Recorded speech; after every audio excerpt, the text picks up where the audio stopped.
Kasako Media, tunaangazia maisha, tunaandika kesho.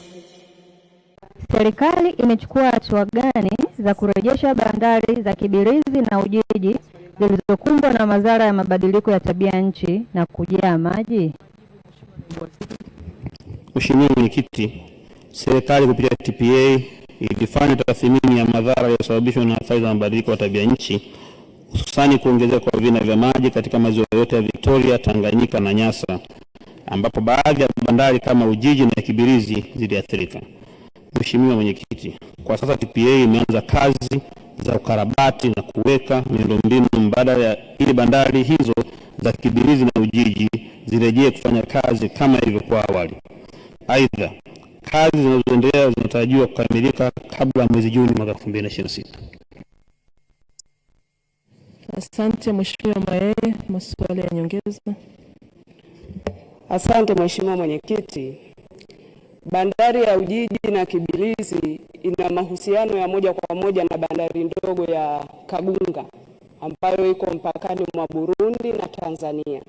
Sasa nilitaka kupata majibu ya serikali, ni lini mtakamilisha miradi fungamanishi kama barabara ya Mwandiga, Bubango, Chankele mpaka Kagunga ambayo itakuwa kitovu cha kuweza kuunganisha nchi ya Burundi na Kongo na kuweza kuongeza uchumi katika jimbo la Kigoma Kaskazini, Kigoma na Tanzania kwa ujumla.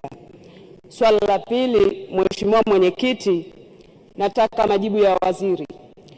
Mmekuwa mkihusisha sekta binafsi katika uwekezaji wa bandari, kwa mfano Kigoma, Dar es Salaam na maeneo mengine.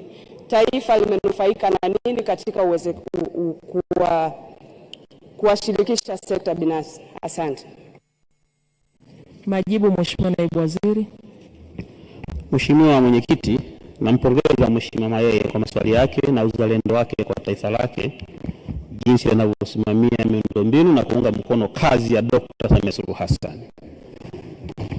Ndio wabunge wachache wanaweza kuelewa mchango ambao Mheshimiwa Rais anautoa kwa taifa letu.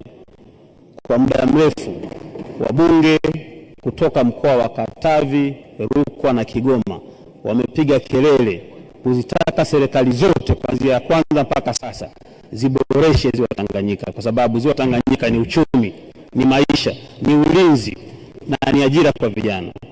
Mheshimiwa Mwenyekiti, napenda kumtaarifu Mheshimiwa Mayeye, na kwa yeye ni shahidi, Dr. Samia Suluhu Hassan ana miaka 4 tu, lakini mambo aliyoyafanya kwenye eneo hilo ni ya kipekee.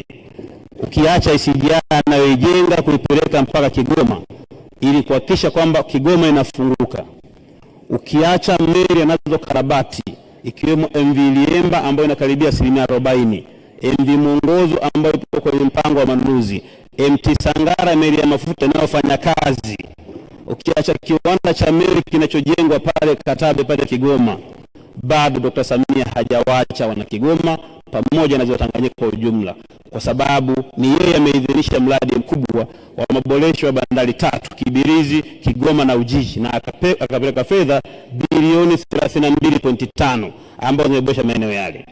Kama haitoshi, serikali hii kwa kutambua umuhimu wa bandari ya Kagunga ilipeleka pesa bilioni 3 na kidogo, na tayari tumeshakamilisha pale gati ya mita 50 na kadhalika. Nakubaliana naye, ni kweli kabisa, ili mradi wa bandari ya Kagunga uweze kuwa na tija kwa taifa letu na wananchi wa Kigoma ambao naamini wanakufuatilia, ni lazima ufungamanishwe na miradi ya soko pamoja na barabara aliyoitaja, na serikali kulitambua hilo tayari imekwishaanza. Kwa upande wa soko, wenzetu wa TAMISEMI wametenga bilioni 2.3 na wameshamlipa mkandarasi milioni 222 kuhakikisha kwamba soko linajengwa, na faida ya soko lile linakwenda kufungua bandari. Watakuja wenzetu wa Kongo, watakuja watu wa Burundi, watakuja eneo lile kwenye bandari na bandari itafanya kazi.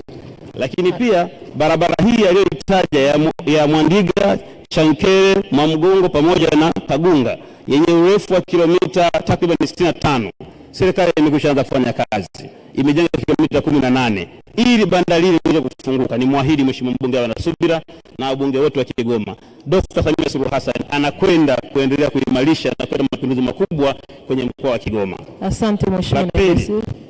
Asante kwa majibu yako. Tunaendelea sasa, namuita mheshimiwa Florence Laurent Kiombo, mbunge wa Misenyi, aulize swali lake.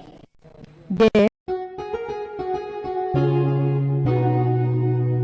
Kasako Media tunaangazia maisha, tunaandika kesho.